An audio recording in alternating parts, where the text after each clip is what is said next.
Ay, ang aming mga manok ay ganito ang sitwasyon pag nag-uulan. Yan, putik.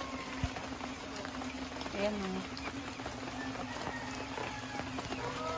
Mga ipanong palay, wala na. Basa.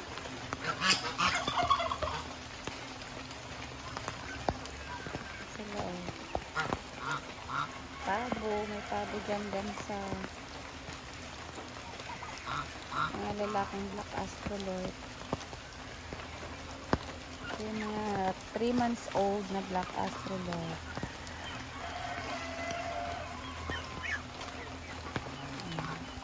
Ito yung mga Rhode Island black astrolord na nangingitlog na. Yung sa dulo ay yung mga lalaking Rhode Island. Yan, hiwalay, hiniwalay. Ito po yung sitwasyon nila pag maulan, maputik, masyadong maputik. Ayan.